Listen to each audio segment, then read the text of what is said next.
A la hora de empezar a escribir, aunque hice algún poema en castellano, que de hecho tengo un poemario en castellano que no sé si se perdería en las tinieblas y en los recovecos de internet, pero si no anda por ahí, porque me lo publicó Francisco Álvarez Velasco, que es un hombre muy mayor, aquí poeta, que vive en Xixón además, y me lo publicó en una página que era Portal de Poesías. Ese poemario, que fue mi primer poemario que hice, como lo hice fuera de Galicia, en aquel momento no pensaba ni siquiera publicarlo.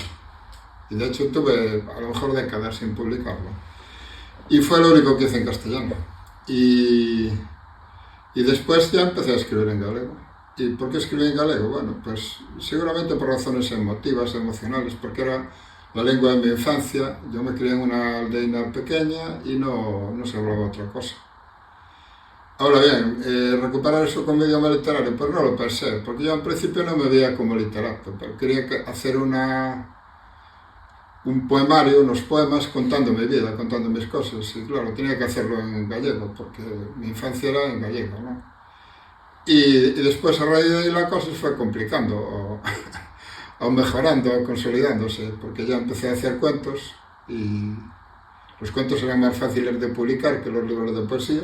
Me costaron bastante publicar mis dos primeros libros de poesía. El primero fue una edición, otro fue una edición hecha por una asociación cultural que no llegó ni a distribuirse, pero mientras tanto fui conociendo gente y me ofrecían publicar cuentos, ¿no?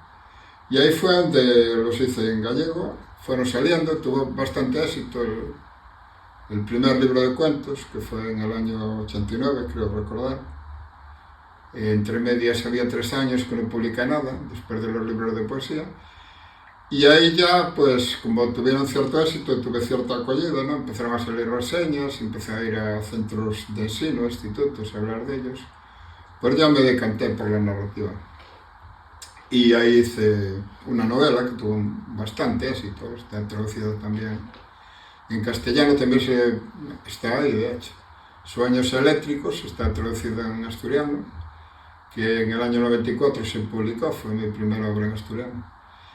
Y traducida, yo no recuerdo quién la tradujo, por cierto, ahí estará. Y bueno, fue una cosa muy bonita para mí. También se publicó en castellano, pero para mí Asturias siempre fue algo especial, ¿no? Por razones también personales, porque cuando teníamos mi primera hija y mi mujer veníamos mucho de camping a los picos de Europa, ¿no? De hecho. Hasta que nos aburrimos de venir porque todos los años nos llovía en verano. Y ya tiramos para el sur, pero bueno, siempre es algo entrañable para mí Asturias. Y bueno, fue así, ¿no? Entonces ya a medida que las novelas fueron saliendo, los libros de relatos fueron saliendo, fueron viniendo premios, fueron viniendo lectores, fueron viniendo traducciones, pues ya me afiancé en el gallego y estoy feliz de esta elección, ¿no? Muy feliz.